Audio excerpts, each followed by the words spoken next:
وحبيبنا وشفيعنا وزخرنا ومولانا محمد صلى الله عليه وسلم وكافة الأنبياء والعلماء والشهداء والصالحين وإلى جميع الأرواح المسلمين والمسلمات وإلى أرواح أبينا وأمنا. الفاتحة. أعوذ بالله من الشيطان الرجيم. بسم الله الرحمن الرحيم. الحمد لله رب العالمين الرحمن الرحيم مالك يوم الدين. إياك نعبد وإياك نستعين. اهدنا الصراط المستقيم صراط الذين أنعمت عليهم غير المغضوب عليهم ولا الضالين.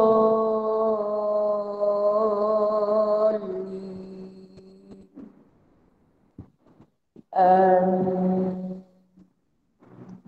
Surah Al-Kahfi ayat 101 hingga 108.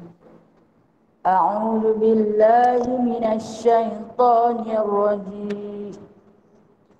الذين كانت أعينهم في غطاء عن ذكري وكانوا لا يستطيعون سمعا أفحسب الذين كفروا أن يتخذوا عبادي من دوني أولياء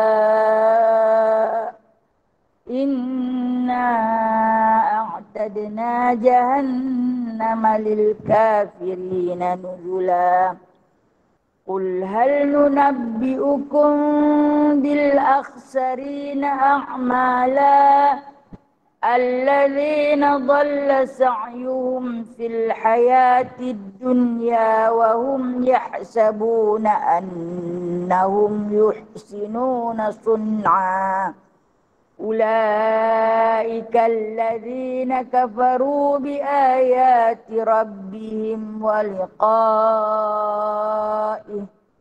فحبطت أعمالهم فلا نقيم لهم يوم القيامة وزنا ذلك جزاؤهم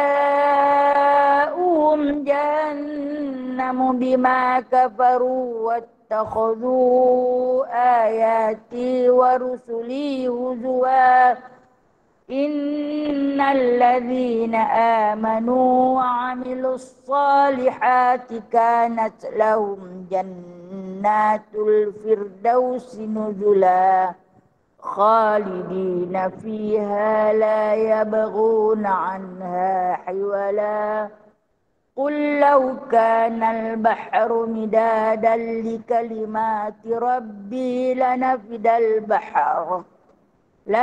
البحر قبل أن تنفد كلمات ربي ولو جئنا بمثله مددا قل إنما أنا بشر مثلكم يوحى إلي أنما إلهكم إله واحد فمن كان يرجو لقاء ربه فليعمل عملا صالحا ولا يشرك بعبادة ربه أحدا صدق الله العظيم.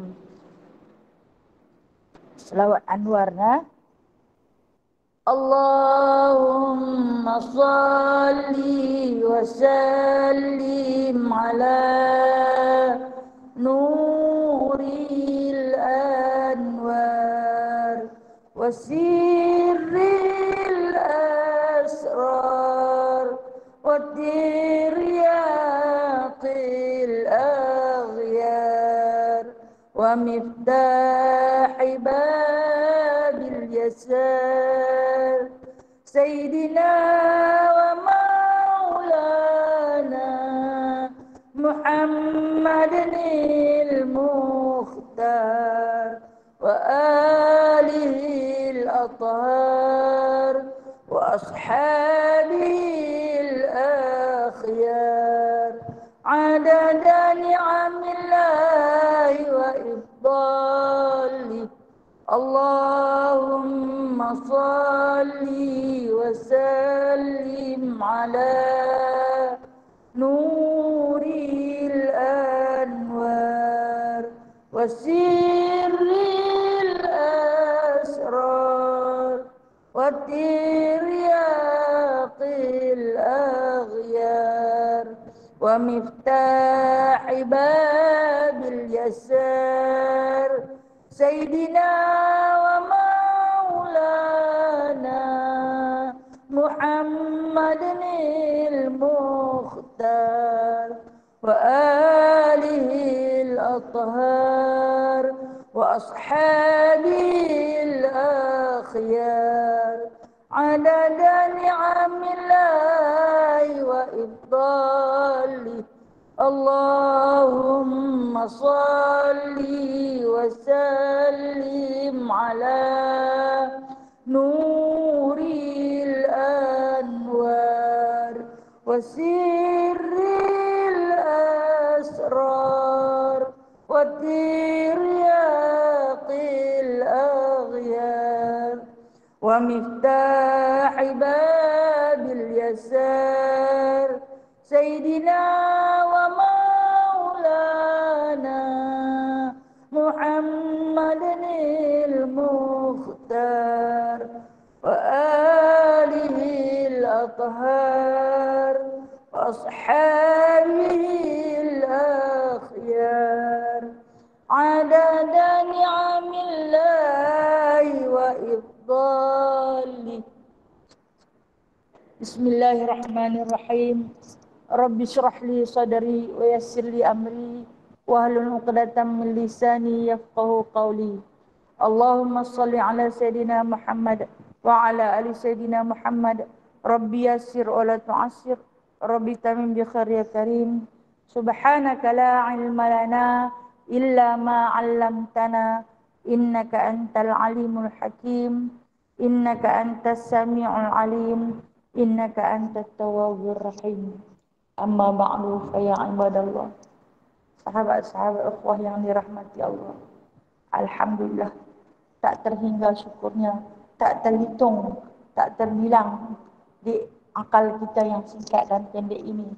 Betapa banyak rahmatnya Allah Ta'ala kurniakan kepada kita dari segi pinjaman umurnya, kesehatannya, tubuh badannya, segala kenikmatan yang kita rasa, sejuk, panas, suka, duka, bahagia, derita, semua itu adalah rahmat daripada Allah Subhanahu wa Ta'ala.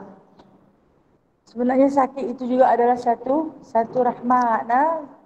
Kenapa Allah bagi sakit? Sebab dia nak bagi tahu dekat kita bahawasanya kesakitan itu adalah permulaan bagi rasa nak mati. Walaupun pening kepala saja, permulaan bagi rasa nak mati. Bila kita sakit, kita akan terus nak mati. Sekarang ni kalau orang mati, bukan kata nanti sakit teruk-teruk no. Tiba-tiba saja kan, dalam sembang yang kita elok-elok, dah pergi. Sebab syarat mati itu bukan sakit, namun andai sedikit-sedikit yang diberi kepada kita. Kadang-kadang pening kepala, kadang-kadang tengah-tengah duduk terang kelabu mata.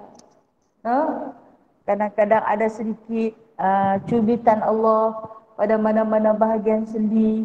Itu adalah permulaan rasa nak mati. Maka satu nikmat, satu rahmat orang yang ada rasa sakit. Sebab dia akan ingat mati. Mensyukuri nikmat Allah ni, mensyukuri nikmat Allah di atas segala pinjaman yang Allah bagi kepada kita. Sama-sama kita hadir kepada mana-mana kuliah, mana-mana majlis. Ataupun kita tak mampu hadir, kita boleh mendengar daripada rumah. Bukalah channel YouTube kah, radio ke, TV ke. TV sekarang ni banyak dah, terutama TV Al-Hijrah, banyak memaparkan majlis-majlis ilmu yang mana yang boleh kita masuk andainya kita cari ruang dalam hidup. Sebab apa? Sebab kita bersyukur. Tanda hamba yang bersyukur sentiasa menyebutkan diri dia dengan hal ehwal akhirat. Itu tanda orang yang bersyukur. Baik. Menambahkan kesyukuran kita, pada pagi ini kita akan sambung pengajian kita melalui kitab Jawhar Al-Mahwu Al-Munajjat, iaitu pada muka surat 95, tajuk hukum berkata-kata ketika khatib sedang berkhutbah. Walaupun tajuk yang bakal kita baca ni tak ada kena-mengena dengan kita, sebab kita ni orang perempuan, jarang pergi sembahyang Jumaat. Tapi mungkin kadang-kadang apabila kita menjadi tetamu Allah dan Rasul di bumi Mekah dan Madinah, kita ada peluang untuk hadir sembahyang Jumaat. Sekurang-kurang dia kita tahu hukum dan adab ketika menjadi ahli Jumaat. Ataupun kita mungkin seorang tok, atau kita mungkin seorang yang paling otai dalam rumah tu, habaq kat cucu nak pergi sembahyang tu, jangan sembang dah. Kalau khatib tengah baca khutbah, naik duduk elok-elok, pergi bagi awal sikit dah. Itu nasihat-nasihat dia. Sediakan pakaian sebaik-baiknya, khairul bayat aswad, khairul labas abyad. Sebaik-baik pakaian ialah yang berwarna putih, terutama pada hari Jumaat. Pakai pakaian putih, pesan dekat isi rumah kita. Ataupun mungkin kita boleh membudayakan, kita orang duduk dalam rumah ni ya, kalau ada baju-baju kelawak putih tu, pakai. Awak tok ni pakai baju putih, pagi Jumaat walaupun kelawak putih saja. Membudayakan warna fitrah kita. Disunatkan untuk hari Jumaat memakai putih. Bahkan kalaulah kita ni ahli Jumaat, tetapi kita tak disyariatkan di dalam agama Islam, wanita tidak disyariatkan untuk hadir sembahyang Jumaat. Kalau tidak, macam selalu saya katalah, Masjid Batu Munir rasa tak cukup. Tak cukup. Kalau lelaki pun fardu, perempuan pun fardu, mau duduk sampai ke tepi-tepi tanah perkuburan tu, terlalu ramai. Ada sebab kenapa Allah Ta'ala tak benarkan kaum wanita untuk hadir bersolat Jumaat secara wajib, dengan sebab salah satunya. Orang perempuan ni, Allah Ta'ala jadikan kita orang perempuan ni ada bahagian tulang kita yang bengkok. Apabila ada bahagian tulang kita yang bengkok, menyebabkan kita berjalan tak sama. Sebenarnya kita jalan tak sama. Ada golek dia. Kalau kita tengok lelaki jalan dengan perempuan jalan, tak sama kan? Walaupun lelaki duduk kat belakang tu, dengan rambut panjang dia, dengan kasut tumit tinggi dia, dari segi jalan kita kata bukan perempuan tu. Bukan perempuan tu. Dia tak usah dressing macam mana pun. Yang bukan perempuan. Dia tetap lelaki. Sebab ni diceritakan di dalam kitab sirah. Perempuan ni Allah Ta'ala jadikan dia ada satu tulang dia yang bengkok. Tulang pinggul dia yang bengkok. Jadi apabila dia berjalan, menampakkan lenggok dia tu. Itu yang pertama. Kenapa perempuan tak dibenarkan berjalan di depan lelaki. Sebab tu Nabi Musa alaihi salam ketika mengikuti dua puteri Nabi Allah Syuaib, kan dia berkata kepada Nabi Allah Musa, ayah kami panggil pergi di rumah, jom ikut kami. Nabi Musa kata, boleh, tapi dengan syarat aku berjalan di hadapan kamu, hampa jalan belakang aku. Macam mana jadi ni? Tukang tunjuk jalan, jalan di belakang. Hak yang tukang hak nak ikut, jalan di depan. Dia, lepas tu dia bagi segenggam batu. Kalau aku salah arah, hampa balik aku dengan batu. Hampa balik aku ke belakang dengan batu, maka aku akan nampaklah. Tanyalah kedua-dua puteri Nabi Allah SWT, siapa tak mau berjalan di belakang kami? Kata Nabi Allah Musa alaihi salam, aku lebih rela berjalan di belakang seekor singa yang ganas daripada berjalan di belakang perempuan. Nah, sebab mata akan tertumpu kepada lenggok-lenggok dia berjalan. Dia tu orang yang jaga tawaduk. Orang yang tak jaga tawaduk dia memang saja nak sekali nak tengok tentang tu kan. Ni yang menjaga tawaduknya. Itu salah satu sebab kenapa perempuan tak dibenarkan hadir sembahyang berjemaah bersama lelaki. Sebab kedua ketiga kita pun tahulah kita punya dressing macam mana kan. Kita punya telekung macam mana. Kita punya pakaian kita macam mana. Kita tak cerita beg tangan nak kita nak bawa pergi. Minggu ni beg lain, minggu lepas beg lain. Minggu lagi sekali beg lain kan. Tak cerita pula telekung kita no. Daripada hak semurah-murah harga sampai sepaling mahal. Dengan berbagai warnanya. Itu di antara sebab. Kalau orang lelaki biasa je no. Kadang-kadang ayat nak merejut lagi dia keluar habis. Terus macam tu saja nah. Orang perempuan ni dia banyak cerita nah. Sebab tu kita ni nafsu ada 9 no. 9 tu lah pi merata-rata dia tak cerita lagi dia nak susun kerongsang dia no. Kalau kata masuk waktu Jumaat pukul sekarang 1 suku 1.17 begitulah. Dia pukul 11 tu dia dah kena siap dah. Kan? Orang lelaki kadang pukul 1 dah tak ada apa lagi. Kita nanti dah kerja, tak pergi lagi. Dia relax lah mak. Relax juga, aku juga relax. Aku memang relax. Benda rumah hampa yang nak kena pergi. Sebab apa? Sebab dia pun tak perlu macam kita. Di antara sebab kenapa wanita tak dibenarkan hadir. Tapi kalau ada ruang, contoh kata di masjid tu dia menyediakan satu tempat untuk orang perempuan hadir sembahyang Jumaat. Tempat tu tak ambil tempat orang lelaki. Boleh pergi. Boleh pergi. Dan yang ni satu ruang ni untuk orang perempuan yang mana kalau kata hampa mai ke hampa tak mai ke, orang lelaki tak ada gaduh apa. Depa ada tempat. Tapi kalau kerana kita pergi depa tak ada tempat, kita kena jawab dengan orang lelaki yang tak ada tempat nak sembahyang Jumaat. Dia balik dia kata tak ada tempat nak sembahyang. Semua orang perempuan penuh. Tak ada tempat nak sembahyang orang perempuan penuh. Kita kena berjawab dengan dia. Kita kena tanggung dosa Jumaat dia yang dia tak lebat dengan sebab kita duduk tempat dia tadi. Itu hukum dia. Baik, di dalam hukum solat Jumaat itu dia ada khutbah. Khutbah yang bakal kita baca ni. Dan kata Abu Bakar Al-Husaini di dalam kitab Kifayatul Akhyar, adakah haram berkata-kata pada waktu khatib membaca khutbah? Maka padanya itu 2 qaul. Salah satu daripada keduanya itu haram. Telah dinas atasnya oleh Imam Asy-Syafi'i pada qaul qadim. Dan dengan ia berkata Imam Malik, Abu Hanifah dan Imam Ahmad pada yang terlebih rajih daripada 2 riwayat baginya kerana sabda Nabi SAW, apabila berkata engkau bagi taulan kamu padahal imam membaca khutbah pada hari Jumaat, diam olehmu, maka sesungguhnya lara engkau. Dan makna lara itu berdosa.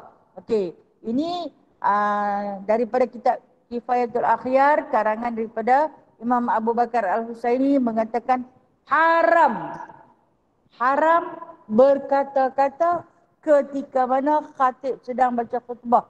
Dirojehkan, dirojeh ni maksudnya disepakati oleh Imam Malik, Imam Abu Hanifah.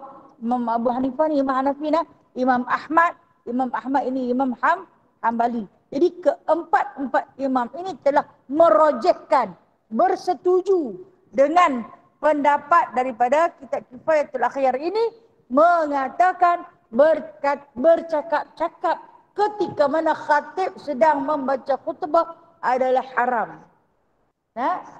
Kerana mengambil riwayat daripada hadis Nabi SAW, walaupun kita duduk dalam majlis macam ni, khatib tengah baca khutbah, ada 2 orang duk sembang. Kita tegur dia, "Hei diam. Hei diam." Kata macam tu pun tak boleh. Habis tu tengok saja. Yang mana kata pendapat yang qadim, di sini kena faham. Dikatakan qaul yang qadim ini qaul yang terdahulu. Pendapat Imam Syafi'i ini dia ada 2. Satu qaul qadim, satu qaul jadid. Kalau qaul jadid ni yang terkini. Kalau hak qadim ni yang dulu. Oh, terkini ni bila? Terkini ni yang sebelum dia wafat. Sebelum Imam Syafi'i wafat. Bukan zaman lalu ni Imam Syafi'i lahir pula, dah. Nah, masa mula-mula dia menjadi mufti, ni qaul qadim. Dia mula-mula menjadi mufti, dia kata haram. Haram berkata-kata ketika mana khatib membaca khutbah, sekalipun kita suruh orang diam. Ataupun dalam satu hadis, kita angkat jari letak di mulut. Itu juga disebut sebagai lara. Apa maksud lara ni? Sesuatu yang berdosa. Betul orang nak sembang, baik fikir hang lah. Okey, sekarang ni orang mungkin tak sembang, dia buka handphone. Nah, dia tengok handphone. Tidak pun dia balas WhatsApp. Itu jugalah lara. Dia tak sembang dengan mulut, dia sembang dengan jari dan mata. Itu juga lara. Pada pendapat Imam Syafi'i, qaul yang qadim, awal-awal sekali dia menghukumkan dengan dirojehkan oleh 4 imam yang lain, mengatakan haram. Tak boleh. Lara ini sesuatu yang sia-sia. Maknanya, dia pergi sembahyang Jumaat hari itu, tapi Jumaat dia pahala kosong. Sia-sia kerana sesungguhnya dia berkata-kata ketika khatib sedang baca khutbah. Kalau kita tengok hari ni, orang tak kisah dah tentang tak bercakap ketika khatib baca khutbah. Mereka bersembang, mereka pakai buka handphone. Kalau nak tengok di dalam secara lintas langsung daripada Masjid Negara, kan, waktu khatib baca khutbah, kamera tu adik akan fokus kepada jemaah tu. Di antara jemaah, tengoklah ada yang bersembang, ada yang biasanya yang ramai buka handphone lah. Bila buka handphone tu, adalah percakapan dia, perbualan dia secara senyap dengan orang yang di luar sana. Ataupun mungkin dia kata dia tak cakap-cakap, dia sembang dengan member sebelah tapi dia WhatsApp dia. Itu juga disebut sebagai lara. Bercakap. Walaupun tak bersuara dari mulut, namun dia menulis dengan jari. Itu juga lara. Yang mana kata Imam Syafi'i adalah haram. Okey. Dan pada qaul jadid, saya kata dia ada 2 pendapat. Jadi qaul qadim. Qaul qadim ni, waktu dia mula-mula nak jadi mufti. Bila qaul jadid ni, bila dia dah berpindah ke bumi Mesir.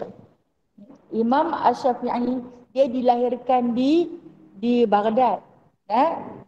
Kemudian dia dibesarkan di Mekah. Dia belajar di Mekah. Sampai khatam Quran, dia hafaz, sampai dia naik kepada peringkat tertinggi. Habis Datuk Guru dalam bumi Mekah tu, mak dia hantar dia pergi bumi Madinah. Dia sambung belajar kepada Imam Malik rahimahullahu ta'ala. Dia pergi duduk di sana 15 tahun.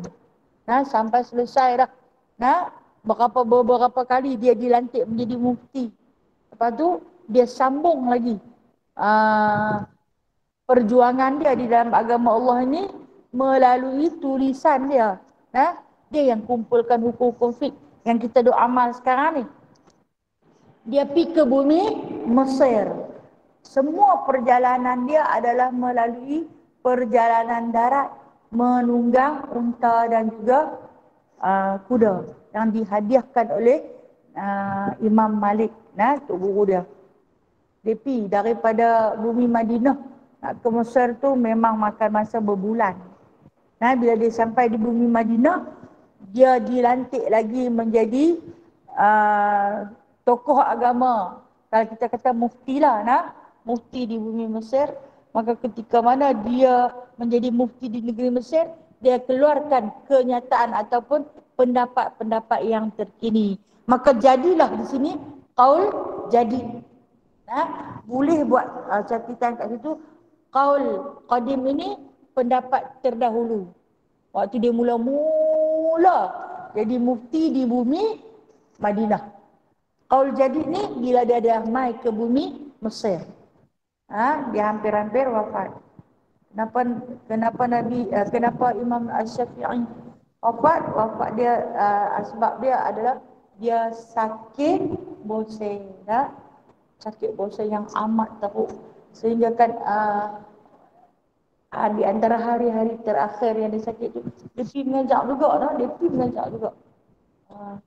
dia unta yang dihadiahkan oleh Imam Malik rahimahullah ta'ala tu, anak murid dia tengok darah dia tu mengalir kok belakang kaki unta tu. Nah, turun sampai ke bawah. Dia tukar naik kenderaan kuda. Dia tukar naik kenderaan kuda. Bila dia tengok dah penuh, dia pun ingat kuda tu yang berdarah. Rupanya darah tu keluar daripada boseh. Boseh dia. Dan masa dia duduk di luar tu, dia kata kepada anak murid dia, ramai anak murid dia. Kalau nak tengok anak murid dia ni, sampai hari ni, ingat bumi Malaysia ni boleh dikatakan 99.9% daripada mazhab Syafi'i. Indonesia, Thailand, Brunei, Singapura, di antara yang bermazhab Imam Asy-Syafi'i rahimahullah ta'ala. Memang paling ramai di antara 4 imam ni, dia paling ramai anak murid. Dia kata apa kat anak murid dia? Dia kata, adakah bekas untuk aku masuk? Ada bekas tak? Bekas tu tak ada darah dia.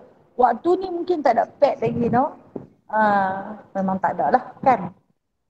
Pampers pun tak ada, dia nak pakai kan. Jadi dia tetap pi juga, tu.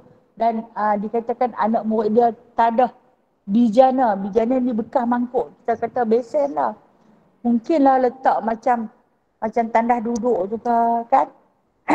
Sampai habis selesai dia berkuliah. Bila mana setiap kali diangkat, anak murid dia tu nanti bawa bekas tu pergi buang darah dia. Dan dia mati dalam penderitaan sakit buasa. Itu kekasih Allah tu sebab dia kata sakit itu satu nikmat untuk kita dekat diri dengan Allah. Allah bagi sakit dah ni, nak mati dah ni. Sentiasa untuk mengingati mati. Okey, di antara sebab-sebab kewafatan beliau. Dan waktu ketika dia duduk di bumi Mesir lah, dia banyak mengeluarkan qaul jadid. Okey, dia kata itu pendapat aku, kata haram, dia kata. Kalau orang yang sembang di dalam masjid ketika mana khatib sedang baca khutbah, dulu aku bagi pendapat kata haram. Tapi hari ini itu jadi qaul jadid. Hari ini dia kata bahawasanya berkata-kata pada ketika itu tiada haram. Haram pula. Kalau kita tengok ayat Al-Quran, dia ada ayat mansuh, ada ayat nasakh. Awal-awal ayat Al-Quran dia kata arak tu tak haram. Bila main di tengah, dia baru kata haram. Masa awal dia kata tak ada manfaat pun kalau hangpa minum arak tu. Tapi main di tengah, dia baru kata haram. Begitu juga pendapat daripada Imam Asy-Syafi'i ni macam itulah. Ada sebab musabab. Ni di antara orang-orang yang tidur dalam keadaan menyelesaikan permasalahan fiqh, tidurnya tidur dalam iman, sentiasa didatangkan ilham daripada Allah tentang ilmu-ilmu Allah. Baik, dia kata pendapat yang kedua ni tak haram, dia kata. Dan diam itu sunat jua. Siapa yang diam tu dapatlah pahala sunat. Kerana barang yang diriwayatkan oleh Syekhuna ni siapa? Imam Bukhari dan Imam Muslim, bahwasanya Sayyidina Uthman masuk pada hal Sayyidina Umar tengah membaca khutbah. Maka berkata Sayyidina Umar, apalah hal kaum mutaakhir? Mereka itu daripada bang. Maka kata Sayyidina Uthman, ya Amirul Mukminin, tiada aku melebihi tak kala aku mendengar bang, melainkan aku mengambil sembahyang jua. Ini cerita dia ambil kisah daripada kisah Sayyidina Umar Al-Khattab ketika mana menjadi khalifah. Cerita dia macam ni. Sayyidina Uthman ni pergi sembahyang Jumaat. Dia masuk, dia tengok Sayyidina Umar dah duduk baca khutbah. Sayyidina Umar ni khalifah. Masa zaman Rasulullah dulu, yang jadi khalifah dialah jadi khatib, dialah jadi imam, dialah jadi qadhi, dialah jadi hakim. Mereka boleh segala. Mereka tanggung semua. Tapi kalau zaman kita ni, kalaulah ketua negara tanggung semua, rakyat lain duduk saja. Semua letak atas dia. Sebab tu dibahagi-bahagikan. Hang jadi imam, hang jadi bilal, hang jadi siak, hang jadi bendahari. Kalau tidak mampus tak imam tu. Jenuh reban kawan tu lah. Itu yang lain ni. Kalau dalam satu-satu karya sampai 4 orang imam, 3 orang imam. Geli tak? Maaf nah. Okey. Kemudian apabila Saidina Osman ni masuk, nah dia masuk. Saidina Umar Al-Khattab dah baca khutbah. Dia marah tengok sahabat dia lambat. Dia marah. Dia marah kat Saidina Osman. Depa ni kawan baik. Kawan baik ni dia berani marah. Kalau kawan hak yang tak apa nak baik, dia tengok dia senyum. Lagu tu saja. Tapi bila baik ni, baru main. Lebih kurang macam tu lah. Baru main. Bila kata, kalau di sini kata nak, yang mana kata Saidina Umar, apalah hal kau mutakhir mereka itu daripada bang. Awak lambat. Kalau kita kata ni, dia tengah baca khutbah, dia nampak Saidina Osman masuk. Baru main. Nanti dia dah baca khutbah. Pasal bang baru masuk. Lepas tu apa Saidina Osman jawab? Ni makna dia nak jadi hukum yang kata Imam Syafi'i berkata-kata ketika mana khutbah tu tak haram. Tapi kalau diam tu sunat. Jawab Saidina Osman. Doa aku tak lambat aku dengar orang bang. Teruslah aku main. Mana dia ada berlaku perbualan di antara khatib dengan jemaah. Jadi di sini mengambil hukum oleh Imam Asy-Syafi'i mengatakan bercakap-cakap ketika khutbah itu tidaklah haram. Kecuali dia kata tak dapat pahala sunat. Itu saja. Okey. Saidina Osman ni salah tak? Saidina Osman tak salah. Tak salah kerana dia bukan terlewat. Tetapi Amirul Mukminin tu terlampau cepat. Saidina Umar Al-Khattab ni dia punya sifat, dia tak boleh tunggu orang. Dia orang dia terlampau tegas. Dia ketika mana Bilal azan, dia duduk di atas mimbar dah. Orang baru nak kerabat naik tangga. Dia duduk atas tu dah. Lepas tu dia baca tu kan. Yang Saidina Osman ni ada di rumah dia, dengar orang azan, baru ambil uduk, baru bergegas mai ke masjid. Masuk, dia ada cakap lah di atas tu. Dia kata, baru mai. Awaklah lambat. Siapa lambat. Maka Saidina Osman ni tak salah. Saidina Umar yang terlampau cepat. Jadi, itu dia punya masalah lah. Dua sahabat yang berkasih sayang ni. Saling tegur-menegur. Cuma Imam Asy-Syafi'i nak cerita dekat kita, dia tidaklah mendatangkan keharaman. Sebab ada pasal dia bersembang. Tapi kalau tak ada pasal-pasal, tak boleh lah, no? Okey. Dan riwayat bahawasanya Nabi SAW masuk atasnya oleh seorang lelaki. Padahal dia tengah membaca khutbah pada hari Jumaat. Maka berkata lelaki itu, manakala berdiri kiamat, maka mengisyarat manusia kepadanya dengan diam. Maka tiada diterima ia dan mengulangi ia akan perkataannya.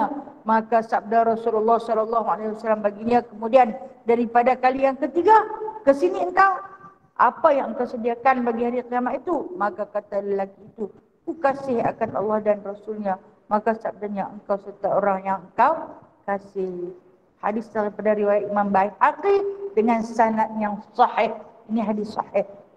Satu lagi, dia ambil sandaran, Imam Syafi'i ambil sandaran ataupun ambil hujah daripada satu peristiwa yang berlaku ketika mana Nabi SAW sedang membaca khutbah. Tiba-tiba masuk seorang lelaki. Lelaki ni, kalau yang masuk yang tak ada adab ni, adalah Arab Badui. Arab Badui. Yang kemarin saya ada cerita tentang Arab Badui ni. Yang terjumpa Rasulullah dalam perang Khaybar. Yang hanya sempat mengucap kalimah syahadah, mati syahid, terus masuk syurga. Itu Arab Badui lah jenis rambut kerinting-kerinting. Mereka duduk di dalam pendalaman. Kalau sekarang ni, kalau kita berpeluang jadi tetamu Allah dan Rasul di bumi Mekah Madinah, biasanya di ladang unta. Kalau kita pergi ladang unta yang lelaki, Arab badan besar-besar, negro tu. Dia pun tu Arab Badui lah. Bukan negro, dia pun Arab Badui. Yang duduk di pendalaman. Kalau kita lalu ke perjalanan padang pasir tu, kita nanti nampak ada kemah-kemah atau rumah-rumah. Rumah-rumah buruk. Mereka ni hidup berpindah randah. Selalu pindah. Habis dia bela binatang tu makan habis rumput, dia pindah pergi yang lain pula. Cari bumi yang ada sedikit lembah air. Untuk dia meneruskan kehidupan. Terus sekarang daripada mereka dipanggil sebagai Arab Badui, Arab pendalaman. Yang mana dia tak pernah peduli dekat radio, dia tak pernah peduli dekat handphone, dia kira dia saja. Jadi dia tak ada ilmu. Zaman Rasulullah ni dia tak ada ilmu, tak sampai. Kalau kita di Malaysia, kita nanti panggil siapa dah? Orang-orang asli yang duduk di tengah-tengah hutan tu. Yang tak pernah keluar. Okey. Ni cerita Arab Badui macam tu lah. Hak yang Arab Badui ni, yang cerita dalam hadis ni adalah Arab Badui yang pernah satu ketika pergi kepada Rasulullah bawa sekok dog. Dog ni bewak pasir. Kalau kita tengok bewak pasir ni, yang macam bewak. Bewak apa orang panggil? Bewak gabuk ke? Macam bewak. Komodo. Pernah tengok kan bewak kan? Biawak. Bahasa utara dia bewak. Kan? Macam itulah. Cuma dia warna putih. Bewak pasir ni dia warna putih. Alah macam orang Malaysia dengan orang Arab lah. Orang Arab putih-putih. Dia tak orang pada putih kan? Okey. Dia ni bila dia nak pergi kepada Rasulullah, dia nanti cari, aku nak bawa buah tangan apa nak bawa bagi kat Muhammad ni. Hari tu dia mengai, dog ni mengai dia dengan ayak. Dia petuang ayak dia dahaga. Dia duduk di tengah padang pasir. Dia keluar main nak minum ayak. Tangkap hari tu besar. Besar. Bila besar ni maknya bukan ada beg plastik, masa tu ditanggung, dia letak di atas bahu dia. Dia letak di atas bahu dia. Dia masuk pergi masjid. Sampai depan Rasulullah. Pum, dia empuk depan Rasulullah. Kalau kita lari berceridau tu, besar anak boya tu lah lebih kurang. Buaya. Kita pergi boya. Lepas tu, dia kata, kalau hang betul utusan Allah, aku nak suruh bewak ni cakap. Lepas tu Rasulullah kata, tanya si dog tu, siapa aku? Man ana? Siapa aku? Bersyahadat tu bewak tu. Bersyahadat tu. Asyhadu annaka Muhammadur Rasulullah sallallahu alaihi wasallam. Aku naik saksi bahawasanya engkau adalah utusan Allah. Baru dia terus beriman. Dan laki-laki ni lah yang masuk ketika Nabi tengah baca khutbah, dia berdiri di tengah-tengah jemaah Jumaat hari tu. Dia tanya apa? Bila nak kiamat? Orang tengah duk baca khutbah, dia masuk, ada adab tak? Tak ada adab lah tu, no? Bila nak kiamat? Nabi buat tak tahu lah, Nabi tengah baca khutbah. Nabi terus baca. Dia tanya lagi, ni, ya Rasulullah, bila nak kiamat? Kiamat ni bila? Rasulullah tak tahu lagi. Masuk kali ketiga, dia lagi pederah suara dia. Waktu ni kan dia kata di sini, sahabat-sahabat semua mengisyaratkan, suruh dia diam saat. Bagi Nabi selesai dulu berkhutbah. Tapi orang yang tak ada adab ni ditanya lagi. Sebab dia tak puas hati. Kenapa Nabi tak jawab soalan dia? Masuk kali ketiga bila dia tanya, Nabi pun panggil apa? Hai, Hamai sini. Jadi berlaku dialog perbualan. Ketika mana khutbah sedang berjalan. Hamai sini. Dia pemain lah. Memang Nabi rasa macam nak marah. Kalau kita tengah-tengah mengajak, tiba-tiba masuk orang lain kacau. Kita rasa macam nak marah. Nabi kata, kalaulah betul yang nak tahu kiamat ni bila, hang ada apa hang nak bawa pergi? Maksud dia, lu kalut-kalut nak tanya bila kiamat ni, hang dah cukup bekalan ke? Cukup dah ke amalan hang? Apa yang ada? Apa dia jawab? Aku tak ada apa. Aku hanya ada Allah dan Rasul. Dia ada yang tu ya, dia kata. Lepas tu apa Rasulullah jawab? Engkau akan masuk surga bersama orang yang engkau kasih. Dia tak dikasih kat Allah dan Rasul. Jadi Rasulullah jawab macam tu ya. Anda berlaku kiamat lah ni, hang kata tadi hang tak ada apa-apa kan? Maka kasih sayang yang hang bawa kerana Allah dan Rasul, kepada Allah dan Rasul itu akan memasukkan kamu ke dalam surga. Ketika ini sahabat-sahabat semua bangkit solat ala Nabi, berselawat ke atas Nabi. Maka terjadilah beberapa hukum kenapa pada setiap hari Jumaat kita disuruh berbanyakkan berselawat ke atas baginda sallallahu alaihi wasallam, kerana ia akan menjadi salah satu daripada asbab mengirimkan kita ke syurga. Salah satu daripada asbab. Kalau kita mati dalam berselawat, tak kiralah sama ada pada waktu siangnya ataupun pada malamnya. Hadis ni dengan sanad sahih, hadis yang sahih. Jadi maknanya tak haramlah berkata-kata. Walaupun qaul yang qadim mula-mula dia kata haram, kemudian jadi kata tidak haram. Okay. Dan wajah dalilnya bahawasanya Nabi SAW tiada ingkar atas mereka itu akan demikian. Dan jikalau berkata-kata itu haram, nescaya mengingkari Nabi SAW. Jadi dia nak ambil, dia kata tak haram lah. Sebab Nabi tak marah, tiada mengingkari Nabi. Nabi tak marah ketika mana mereka masing-masing hak setengah sahabat dia bagi syarat diam. Yang dia terus tanya. Kan Nabi tak marah pun. Sebaliknya Nabi biarkan. Maka pendapat ini mengatakan tidaklah haram berkata-kata ketika mana khatib sedang baca khutbah. Dan makna lara yang tadi kita baca. Dan makna lara atas qaul ini mendatang dengan barang yang tiada sepatutnya. Makna dia bukan berdosa lah. Maksud dia tak patut sangatlah kalau kita bercakap-cakap ketika mana khatib sedang baca khutbah. Baik, tengok macam ni. Yang kata khatib sedang baca khutbah, kita duduk dalam kuliah macam ni, kalau ada orang sembang, gangguan tak kepada sahabat-sahabat lain yang nak dengar? Gangguan tak? Gangguan.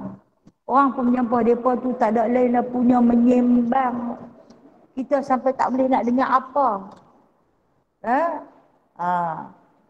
Walaupun dua orang, bila dia sembang, dia ganggu. Dia ganggu. Dan terutama sekali, guru yang sedang mengajar. Lagi dia nak inginkan. Ingat dulu kalau kita sekolah, cikgu-cikgu dulu dia percingin dulu, dia nanti baling dengan pemadam. Dulu kan kita pakai pemadam hitam tu. Jenuh bertepung muka hang lagi. Saya pernah kena sebelah mata. Cemen sampai balik. Dia punya debu kapok tu. Dia masuk. Masa tu hang berani pergi balik mak kamu. Mak kata apa yang pakai bedak. Ambil petang kan dia suka lumuk muka saya dengan bedak sejuk. Kira berbedak ambil petang. Padahal dia tak tahu itu kapok. Cikgu balik. Saya suka bersembang. Dia nak mengajar di depan dah lah. Hang tak apa nak cerdik kan. Cakap banyak, dia tak betul-betul kena, dia bagi pau. Mungkin dia nak bagi kat mulut, tapi mata yang kena. Marahlah sebab gangguan. Dah lah kita tak dapat ilmu. Kita ganggu orang yang nak menuntut ilmu. Dan kemudian, guru yang sedang mengajar pun terganggu. Jadi, sebab itulah kenapa masa awal-awal, qaul qadim, Imam Syafi'i terus kata haram. Kurangnya ada dalam suasana menuntut ilmu. Orang yang dengar khutbah tu daripada menuntut ilmu lah. Khatib bukan ajak cara-cara nak masak gulai, nak masak nasi. Dia bagi nasihat lah. Okay. Itu yang dikatakan lara. Dan yang dinafikan dengan katanya fala jumu'atalah, maka tidak ada Jumaat baginya itu, tiada dinafikan sahnya. Maksud dia sahlah Jumaat walaupun dia sembang ketika mana khatib sedang membaca khutbah, maka tidak mencacat celakan solatnya. Okey, kita tengok hukum mandi Jumaat. Kita pun nak juga kelebihan Jumaat ni tu. Hukum kita boleh ambil sikit-sikit tahu lah, kita tengok dah. Dan sabda Nabi SAW, ghuslu yaumil jum'ati wajibun ala kulli muhattalin. Bermula mandi Jumaat itu wajib atas tiap-tiap yang baligh. Wajib atas tiap-tiap yang baligh. Ini hadis. Okey, keterangan hadis ini yang dikatakan mufassir. Mufassir muhaddisin yang menafsirkan hadis. Dan dikehendaki dengan wajib itu sunat muakkadah dengan dalil hadis yang lain. Dan sunat mandi itu bagi orang yang hendak hadir Jumaat, sama ada lelaki atau perempuan merdeka atau sahaya, bermukim atau musafir. Adapun orang yang tiada berkehendak hadir Jumaat, maka tiada sunat baginya mandi bersalahan mandi hari raya. Maka tiada tertentu ia dengan orang yang hendak hadir juga. Ya habaq sunat muakkad. Walaupun matan hadis awal-awal tadi kita wajib, maka telah pun ditafsirkan oleh ulama muhaddisin, mandi pada hari Jumaat, mandi sunat Jumaat itu adalah sunat muakkad. Sunat muakkad ni apa dia? Sunat yang sangat-sangat dituntut. Bahkan Nabi tanya, zaman Rasulullah dulu kan dia susah dapat air. Lepas akan mandi seminggu sekali. Setiap hari Jumaat Rasulullah akan mewajibkan para sahabat suruh mandi. Mandi juga. Itu yang jadi wajib tu. Tapi kita ni mandi sehari 2 kali kan. Kalau kita mandi sekali pagi je, petang tak mandi, asal mesti tak boleh lena. Ha? Asal melekat-lekat. Dia nak gatai tak gatai. Ha? Ha. Tak boleh nak tidur. Sebab kita ni orang ajam yang punya air banyak. Jadi tak menjadi sebab kenapa kita tak payah mandi. Kemudian kita, negara kita tak ada salji yang turun, dia tak main musim sejuk. Tapi kalau negara yang sejuk, dia pun tak mandi lah. Dia pun mandi seminggu sekali. Kalau dia pun mandi selalu, nanti reput tulang. No? Kalau dia pun mandi. Saya tahu perempuan ada yang biasa duduk di negara-negara yang ada iklim sejuk ni lah. Kalau kata musim sejuk, dia pun tak boleh nak mandi selalu sangat. Sebab takut dia jadi sakit tulang. Wallahualam sejauh mana kenyataan tu benar, wallahualam, Allah saja yang Maha mengetahui. Okey, baik. Kita kembali kepada hukum mandi dah. Tapi kata ulama muhaddisin, maksud Rasulullah ni bagi orang yang nak hadir sembahyang Jumaat saja. Waktu bila? Waktu dia nak pergi sembahyang Jumaat tu, kan dia nak masuk ambil wudu, maka ketika tu dia disunatkan mandi. Katalah waktu masuk pukul 1 lebih ke 12:30 dia masuk nak mandi tu, mandilah sunat Jumaat. Mandi sunat Jumaat ni macam mana? Macam mandi junub tu. Macam kita mengangkat hadas besar, basuh pada seluruh anggota daripada hujung rambut sampai hujung kaki. Di dalam kitab Syama'il Muhammadiyah kita dah baca Rasulullah akan mandi pada setiap hari Jumaat. Dan Rasulullah akan bubur inai rambut dia pada hari Jumaat. Dan pada hari Jumaat Rasulullah akan asah celak. Celak Rasulullah kan celak ismit. Dia akan bubuh celak dia. Sunat pada hari Jumaat pakai celak. Mewarnakan rambut dengan inai. Ingatlah dengan inai. Lagi dia beli warna lain pula. Pagi-pagi tu boleh warnakan rambut. Siapa yang rambut dia dah jadi mahkota putih tu, boleh lah. Sunat, dapat pahala sunat lah. Cuma jangan warnakan dengan warna hitam. Buah lah. Kalau kata tarik warna merah. Inai selalu merah lah, mana ada inai biru. Kan? Jadi ada yang tak berapa nak merah, dia kuning-kuning. Cantik pun. Jadi kalau kita mewarnakan rambut pada pagi Jumaat, kita dapat pahala sunat. Kita bercelak. Lepas mandi tu, pakai baju putih, pakai celak. Ini cerita orang perempuan duduk di rumah lah. Yang tak pergi main Jumaat tu. Dia tak ada sunat muakkad untuk dia. Tapi dia boleh berhias. Dapat pahala sunat.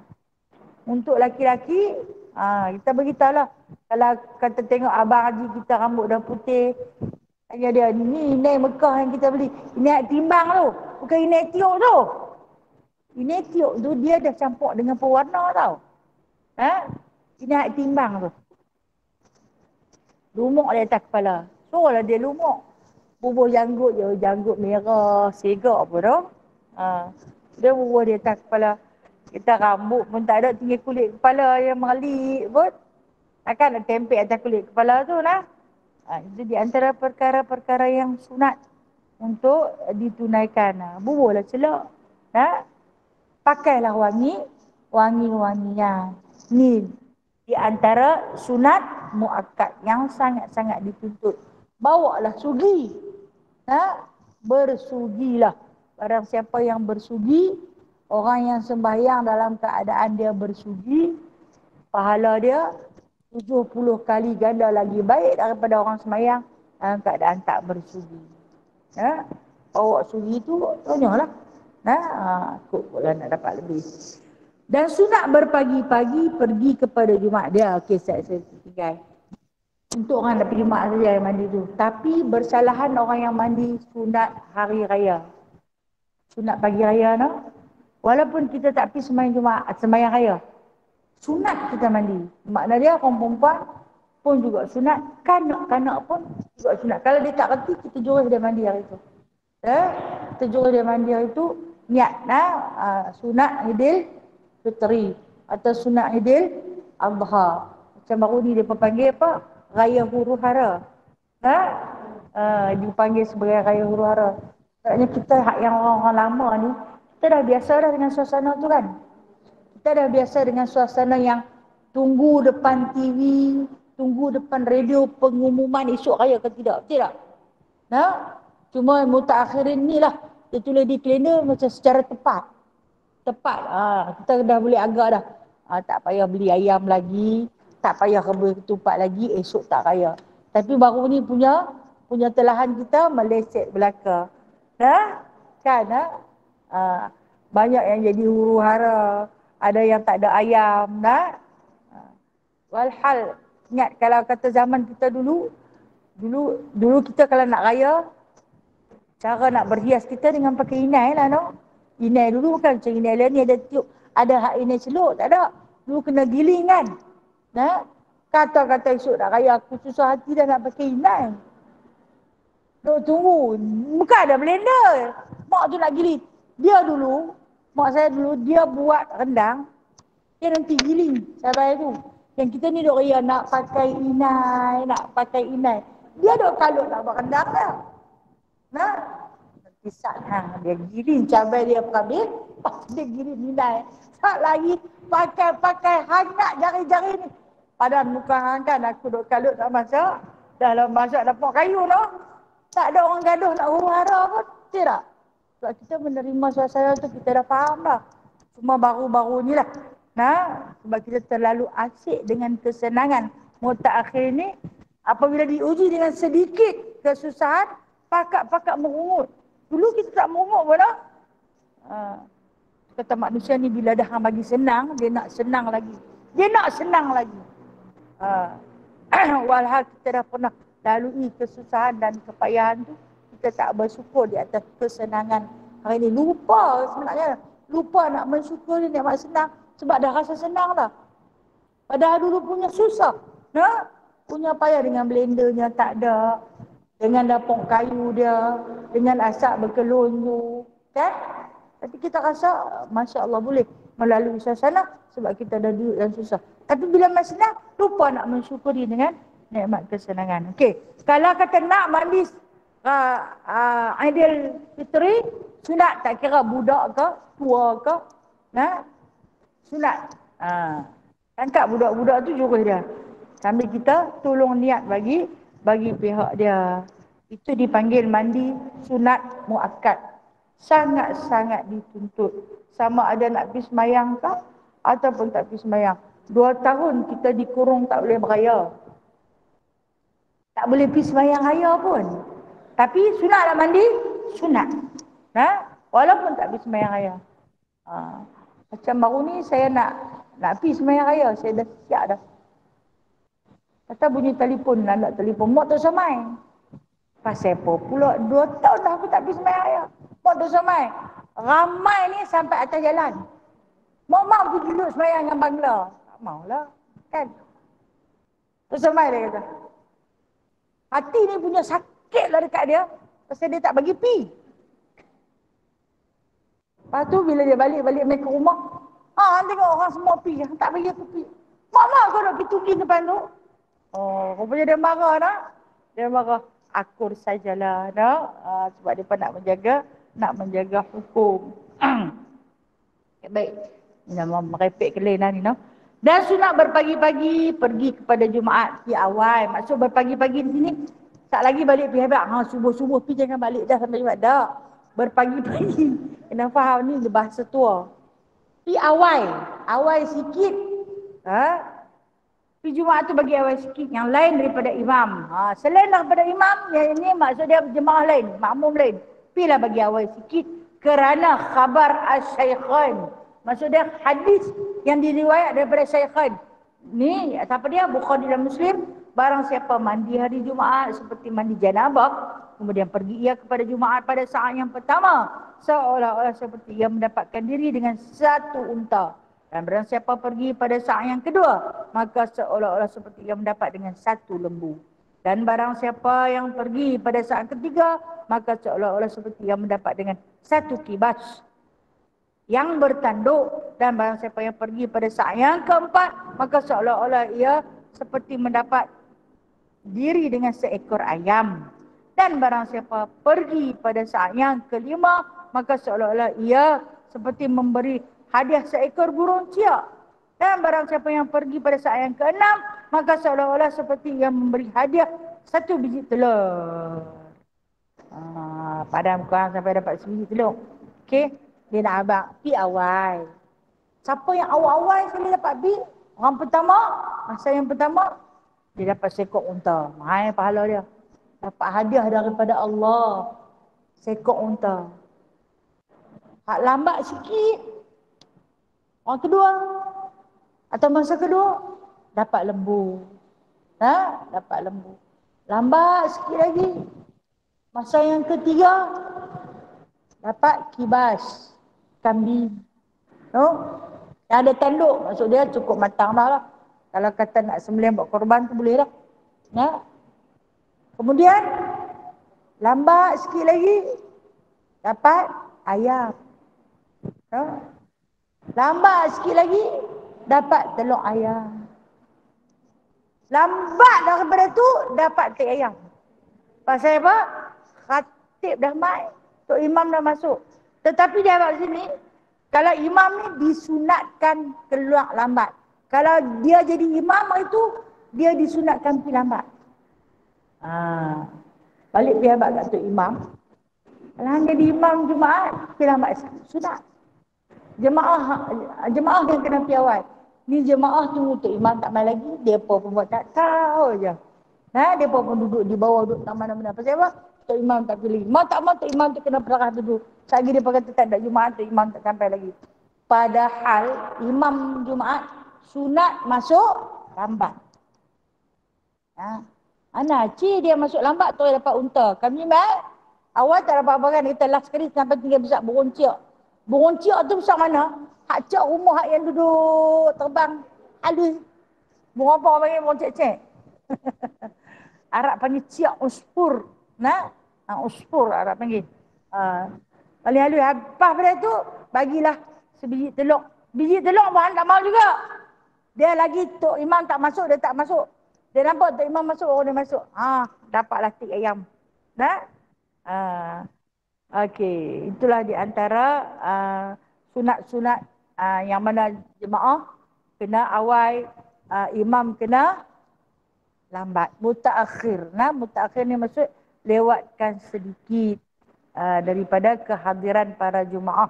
Kerana sesungguhnya memberi laluan pada para jemaah untuk duduk bertafakur, buatlah solat-solat sunat dan yang sepatutnya. InsyaAllah ta'ala kita akan sambung lagi bulan hadapan. Dan sabda Nabi SAW, man adrakal jum'ah walahu indallahi ajrun ni'ati syahid. Besar pahala ni bagi tu. Wallahualam. Ada soalan?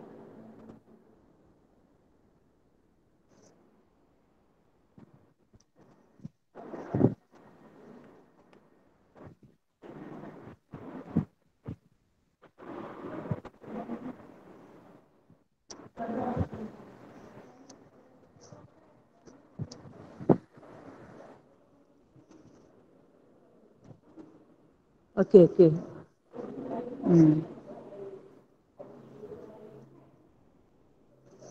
Okey. Pendapat apabila orang Syiah ni Tidak kita boleh akui mereka sebagai orang Islam kerana pertama-tama sekali syahadah mereka tu tak betul. Nah, mereka bersyahadah Sayyidina Ali yang sebagai Rasulullah. Mereka tak bersyahadah Muhammad itu Rasulullah. Bahkan puak-puak Syiah ini menuduh Nabi Muhammad itu pencuri wahyu. Yang pada awal-awal wahyu sepatutnya turun kepada Ali. Sebab bagi pendapat puak Syiah, Nabi yang patut jadi adalah Ali, bukan Muhammad SAW. Padahal kita dah belajar daripada kitab-kitab sirah. Sebelum Allah Ta'ala ciptakan muka bumi, sebelum Allah Ta'ala ciptakan makhluk, Allah Ta'ala dah ciptakan Nur Muhammad. Tapi puak Syiah ni tak mengaku, tak terima. Atas sebab kenapa? Yang pertama sekali, kerana Nabi Muhammad SAW anak yatim piatu. Anak yatim piatu. Makna dia tak berketurunan. Keturunannya dikatakan putus sebab ayah dia mati awal. Apa kata putus? Lepas tu dia ada tak saudara lain? Dia tak ada. Dia tak ada abang, dia tak ada kakak, dia tak ada adik, dia tak ada siapa-siapa. Kan? Kemudian Allah Ta'ala uji dia lagi. Mak dia pun mati awal. Dah lah ayah dia wafat waktu dia dalam kandungan mak dia. Dia keluar mai, tak lama mana, umur 6 tahun mak dia pula. Kemudian dia tumpang pergi duduk dengan Tok Wan dia pula. Jadi pendapat puak Syiah yang jahil ini mengatakan dia membawa sial pada siapa yang bela dia. Dia pun tak terima dia. Sebaliknya mereka mengangkat Sayyidina Ali karamallahu wajhah sebagai Rasul sebab Sayyidina Ali ni konflik kalau nak tengok. Dia punya sejarah hidup dari segi keturunan dia, dari segi adik-beradik dia, dari segi pembelajaran dia. Dia di antara kanak-kanak pertama yang masuk Islam. Tahu Rasulullah umur 40 baru dilantik menjadi Rasul. Sedangkan Sayyidina Ali budak-budak lagi. Sebab dia berdampingan dengan Rasulullah. Jadi dia betul yang angkat Sayyidina Ali menjadi Rasul. Itu yang utama. Kenapa dinafikan nama Islam kepada puak Syiah. Syahadah. Kan kita ni syarat nak jadi orang Islam, dia kena 2 kalimah syahadah. Kalau kita sekadar mengucap la ilaha illallah, dia mengucap la ilaha illallah, tapi dia tak mengucap Muhammad Rasulullah. Dia suruh Ali. Itu yang paling utama. Okey. Kemudian sebab yang kedua, mereka ni suka melaknati sahabat-sahabat. Termasuklah Sayyidatina Fatimah. Mereka tak suka sungguh-sungguh dekat Sayyidatina Fatimah. Walhal Fatimah tu isteri Ali. Kemudian satu lagi mereka tak suka, Sayyidatina Aisyah. Mereka benci sungguh-sungguh. Kenapa mereka tak suka dekat Sayyidatina Fatimah? Sebab anak Rasulullah. Kalau hari ni kita memang tak jumpa dah puak-puak Iran hantar jemaah dia pergi buat haji ke buat umrah. Lama dah mereka tak pergi. Lama dah mereka tak pergi. Mereka boykot. Mereka kata lebih baik kami pergi Karbala. Mereka pergi buat haji di sana. Sebab itulah mereka dinafikan hak keislaman. Walaupun ada yang terlepas mai. Dia pun masuk dalam Raudhah pun kalau kita tengok. Dia pun melaknati. Menggunakan bahasa mereka. Kita kan tak faham. Lepas tu, kalau di Masjid Quba, mereka tak duduk di dalam masjid. Mereka duduk di bawah pokok kurma tu. Dia cerita tentang keburukan Nabi Muhammad SAW. Dia puji Sayyidina Ali. Itu di antara sebab musabab kenapa Syiah ini dinafikan hak keislaman mereka. Banyak lagi sebab musabab mereka. Ya betul.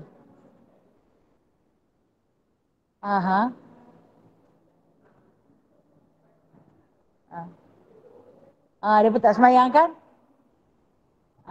Mereka jamak. Tapi pakaian mereka sempurna kan? Aurat mereka tutup habis. Kan? Cantik sangat. Labuh-labuh lagi daripada kita. Kan? Tapi itu dia lah. Akidah dia.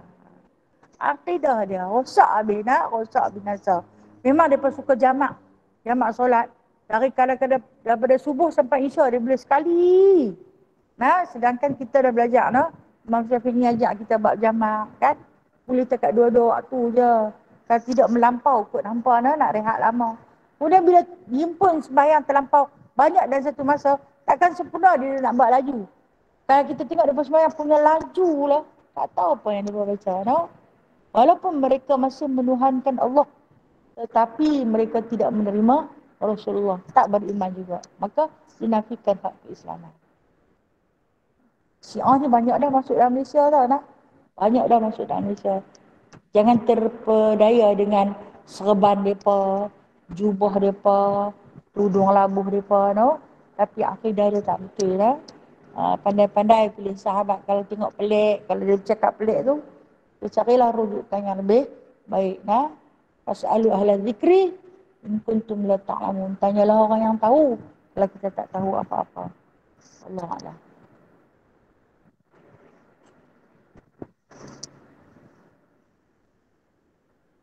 Habis no? Ada apa dah nak? Ada apa saya sudah dengar. Saya mohon ampun dan maaf atas segala kekurangan diri saya. Yang baik itu datangnya dari Allah. Yang lemah dan kurang itu daripada diri saya sendiri. A'udzubillahi minasyaitonirrajim. Bismillahirrahmanirrahim. Alhamdulillahi rabbil alamin. Hamdan katsira. Hamdan yuwafi ni'amahu wa yukafi'u mazidah. Ya Rabbana, lakal hamdu kama yanbaghi li jalali wajhikal karim wa 'azimi sultani. Ya Allah, kurniakanlah kepada kami lisan yang lembut basah, mengingati dan menyebut namamu, hati yang penuh segar, mensyukuri nikmat-Mu, serta badan yang ringan, menyempurnakan ketaatan kepada perintah-Mu. Ya Allah, kurniakanlah kepada kami iman yang sempurna, hati yang khusyuk, ilmu yang berguna, keyakinan akidah yang benar-benar mantap. Jika Engkau mentakdirkan kami mati, ya Allah, matikanlah kami sebagai pemilik syuhada dalam memperjuangkan agama-Mu. Sesungguhnya Engkau adalah sebaik-baik sandaran dan sebaik-baik penolong. Ya Allah, perkenankanlah permintaan kami. Wa sallallahu ala sayyidina Muhammadin walhamdulillahi rabbil alamin. Taqabbalallahu minkum. Minkum taqabbal ya karim. Ya Karim. Terima kasih Kita Ustazah. berpisah dengan sallu ala Nabi sallallahu alaihi wasallam. Terima kasih semua. Terima kasih kerana luangkan masa bersama saya. InsyaAllah panjang umur bulan depan.